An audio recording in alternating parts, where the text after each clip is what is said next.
NDA కూటమి విజయం తథ్యం. టీడీపీ, జనసేన, బీజేపీ కూటమి పార్టీల ఉమ్మడి సమన్వయ సమావేశంలో నాయకులు వెల్లడి.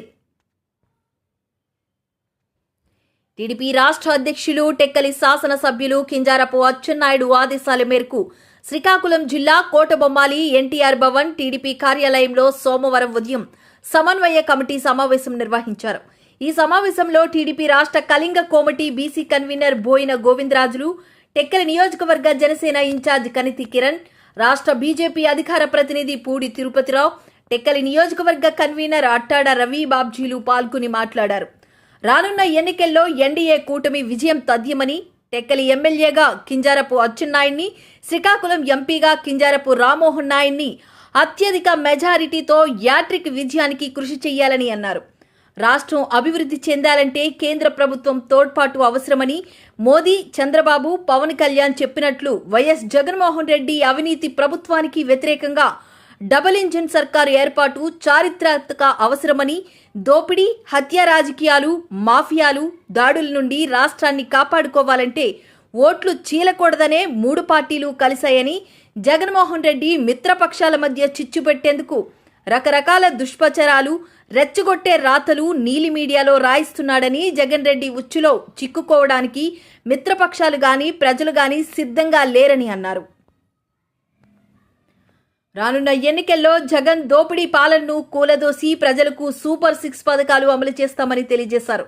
ఈ సమావేశంలో టెక్కలి, సంతబొమ్మాలి మండలాల టీడీపీ అధ్యక్షులు బాగాది శేషు, జీరు భీమారావు, సౌడం ఎంపీటీసీ పట్టా సింహాచలం, టెక్కలి నియోజకవర్గ తెలుగు మహిళా అధ్యక్షురాలు పూజారి శైలజ, వానాలక్ష్మి, బెండి అన్నపూర్ణ, మాజీ ఎంపీపీలు వెలమల విజయలక్ష్మి కామేశ్వరరావు, తర్రా రామకృష్ణ, మట్టా పురుషోత్తం, మాజీ సర్పంచ్ కర్రి అప్పారావు, కర్రి చెల్లయ్య, మెండా అప్పారావు, కాంతారావు మాస్టర్, టీడీపీ పట్టణ అధ్యక్షులు కోరాడ గోవిందరావు, టెక్కలి నియోజకవర్గ రైతు కమిటీ అధ్యక్షులు అట్టాడ రవిప్రసాద్, టెక్కలి నియోజకవర్గ తెలుగు యువత ఆర్గనైజింగ్ సెక్రటరీ కోటా సంతోష్, యలమంచిలి నీటి సంఘం మాజీ ఉపాధ్యక్షులు సనపల కూర్మానాయులు, చిట్టివారికి లింగరాజుతో పాటు టెక్కలి నియోజకవర్గ 4 మండలాల టీడీపీ, జనసేన, బీజేపీ కార్యకర్తలు తదితరులు పాల్గొన్నారు.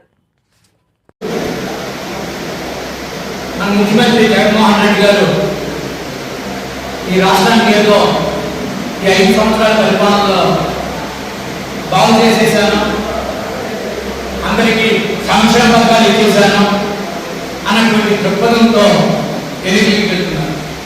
నేను ఒకటే ప్రశ్నిస్తున్నాను జగన్మోహన్ రెడ్డి గారు, అయ్యా మీరు ఇచ్చినటువంటి పథకాల కోసం 2,70,000 కోట్ల రూపాయలు మీరు ఈ సంక్షేమ పథకాలకి ఇచ్చామని చెప్తున్నారు. ఈ సంక్షేమ పథకాలకి మీరు ఇచ్చిన 2,70,000 కోట్లలో కేంద్ర ప్రభుత్వం వాటా ఎంత, మీ వాటా ఎంత? ఇది ముందుగా ప్రజలు గ్రహించాలి. రెండోది, చంద్రబాబు నాయుడు గారు ఇచ్చినటువంటి పథకాలన్నీ కూడా నువ్వు అమలు చేస్తున్నావా? నువ్వు ఏం అమలు చేస్తున్నావు? పేదవారికి పట్టిన అన్నం పెట్టినటువంటి అన్న పథకం రద్దు చేసి, అన్న క్యాంటీన్ రద్దు చేసి, విద్యార్థులకు రియంబర్స్మెంట్ అన్నాం. అప్పుడు జరిగినటువంటి రియంబర్స్మెంట్ ఎంత, ఇప్పుడు మీరు ఇచ్చినటువంటి రియంబర్స్మెంట్ ఎంత? అదేవిధంగా అనేక పథకాలు నువ్వు పోలవరం కంప్లీట్ చేసావా? నువ్వు అమరావతిని పూర్తి చేసావా? ఏ జిల్లాల వారీగా ఈ జిల్లాలో ఇచ్చినటువంటి పథకాలు ఏదైనా కంప్లీట్ చేసావా? ఏసీ ఫౌండేషన్ మళ్ళీ మళ్ళీ మళ్ళీ చేసుకుంటాం. ఏదైతే అరవైలో మొదలైతే అన్నారో అందులో దామపడ్డ కోర్టులో మొదలైనటువంటి మొదలైన కోర్టు మొదలైనటువంటి కోర్టులో నువ్వు ధనం సంపాదించుకోవాలని తప్పించి అది ఇప్పుడు తక్షణమే ప్రజలకు ఉపయోగపడే విధంగా ఏమైనా అవకాశాలు ఉన్నాయా? అది ఏమైనా పూర్తయ్యే అవకాశాలు ఉన్నాయా? ప్రజల్ని మభ్యపెట్టడానికి కోసం నువ్వు చేస్తున్నటువంటి కార్యక్రమాలు తప్పించి నువ్వు చేసినటువంటి రుణం ఎంత, ఎన్ని లక్షల కోట్లు రుణం చేశావు, నువ్వు ఎంత డబ్బు ఖర్చు పెట్టావు ఈ సంక్షేమ పథకాలకి? 2,70,000 కోట్లలో 50% సెంట్రల్ గవర్నమెంట్ నుంచి నీకు తక్కువ వస్తే నువ్వు 12 లక్షల కోట్ల సుమారు 1,5 కోట్లే నువ్వు ఖర్చు పెట్టి మిగతా సంపూర్ణ 10 లక్షల కోట్ల రూపాయలు కూడా ఏమయ్యారు? దానికి ఏమైనా శ్రాపత్రం రిలీజ్ చేయగలవా? అప్పని చేసాం, ఎంత రాబడి వస్తుంది, ఎంత మనం ఖర్చు పెట్టామో, సంక్షేమానికి ఎంత ఖర్చు పెట్టామో, ఏ అభివృద్ధి కార్యక్రమానికి ఎంత ఖర్చు పెట్టామో, ఎస్టాబ్లిష్మెంట్ ఎంత ఖర్చు పెట్టామన్నది నువ్వు శ్రాపత్రం ఈ ఇంటి ముందు రిలీజ్ చేస్తే నీ బంగారం కూడా బయటపడుతుంది. సందర్భంగా నేను తెలియజేస్తున్నా.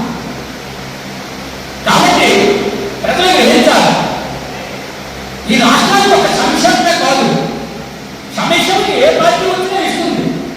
నాడు ఇందిరాగాంధీ నుంచి నేటి ముఖ్యమంత్రులు అందరూ కూడా, ప్రధానమంత్రులు అందరూ కూడా వివిధ రూపాయల సంక్షేమానికి ఇచ్చారు, ఇస్తున్నారు. ఇలా మోడీ గారి దేశ అభివృద్ధి, దేశం ఏ పరిస్థితికి తీసుకెళ్ళారు? ఈ రోజున దేశంలో అభివృద్ధి అనేది వ్యక్తి పిల్లవాడికి కూడా కనబడినట్టుగా అభివృద్ధి చేస్తారు. నాడు చంద్రబాబు నాయుడు గారు ఈ రాష్ట్రాన్ని అభివృద్ధి చేసినప్పుడు ప్రతి పిల్లవాడికి కనబడేటట్టుగా అభివృద్ధి చేశారు. పవన్ కళ్యాణ్ గారు ఆయన తాలూకా ఆస్తులని పాస్తులని ప్రజల కోసం అనేక కార్యక్రమాలకి ప్రజల హితం కోసం ఖర్చు పెట్టారు.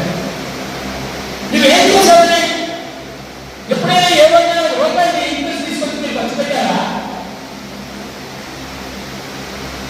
మీరు కొన్న రూపంలో వివిధ రూపాయల్లో ఇవే జే ట్యాక్స్ అని, ఆ ట్యాక్స్ అని, ఈ ట్యాక్స్ అని, ఎస్ఎల్ కొనని, ఎస్ఎల్ రేటు పెట్టేసి, మందుకు రేటు విపరీతమైన మందుకు రేటు పెట్టేసి, పనికిమైన మందు ప్రజలకు సప్లై చేసి అనారోగ్యాన్ని గుర్తించి, ఈవేళ మీరు హాస్పిటల్ ద్వారా మీరు పెట్టినటువంటి, మీరు ఇస్తున్నటువంటి ఈ ఆరోగ్య పథకాల ద్వారా మీరు ఎక్కడి నుంచి అన్ని రోజుల నుంచి మీరు డబ్బులు సంపాదించుకొని మీరు ఏం చేస్తున్నారు?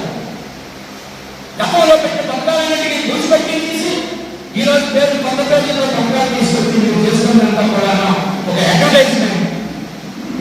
ప్రజలకు నిజంగా ప్రజలు బాగుపడాలా, ప్రజల ఆర్థికంగా బలపడాలా, ప్రజల విద్యావంతులు అవ్వాలా, ప్రజల వాళ్ళ సంపాదన వాళ్ళు సృష్టించుకునేటువంటి పరిస్థితి తీసుకురావాలంటే చంద్రబాబు నాయుడు రాష్ట్రానికి అంతేనే అవసరం ఉంది.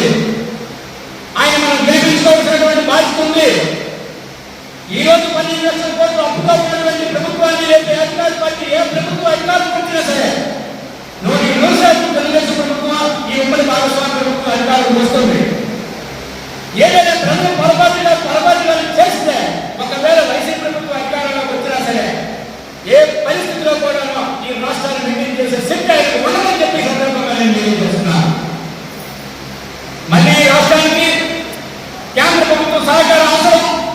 కేంద్ర ప్రభుత్వం సహకారం కావాలి అంటే ఈవేళ బీజేపీ మోడీ గారి నాయకత్వంలో ఈవేళ కేంద్రంలో అధికారంలోకి వస్తున్న సంగతి ప్రతి నిలబడుతుంది మీరు చెప్తారు. కాబట్టి ఈరోజు పవన్ కళ్యాణ్ గారు, మోడీ గారు, చంద్రబాబు నాయుడు గారు కలిసి ఈ రాష్ట్రాన్ని అధికారంలో తీసుకురావడం కోసం వాళ్ళు సాయి శక్తులు అన్ని కృషి చేస్తున్నారు. కాబట్టి ప్రజలందరూ గ్రహించాలా, రేపు భావితరాల భవిష్యత్తు కోసం, అన్ని వర్గాల వారి భవిష్యత్తు కోసం ఏదో ఒక వర్గం బాగుపడ్డది కాదు. అన్ని వర్గాలు కూడా బాగుపడాలంటే, అన్ని మతాలు కుల మతాలందరూ కూడా బాగుపడాలంటే, ఈ దేశం ఐక్యతగా ఉండాలంటే, ఈ రాష్ట్రం సమైక్యంగా ఉండాలి అంటే మళ్ళీ ఈ ఎన్డీఏ ప్రభుత్వం టోటల్ గా ఈ భాగస్వామ్యమైనటువంటి ప్రభుత్వం అధికారంలో రావాల్సినటువంటి అవసరము ఆవశ్యకత ఎంతైనా ఉంది. కాబట్టి విజ్ఞులైనటువంటి ప్రజలారా, విజ్ఞులైన వార్తలారా గ్రహించండి. అవకాశాన్ని సద్వినియోగం చేసుకోండి. అవకాశాన్ని సద్వినియోగం చేసుకొని ఈ ఉమ్మడి ప్రభుత్వానికి అధికారాన్ని తీసుకొచ్చి ఈ భారత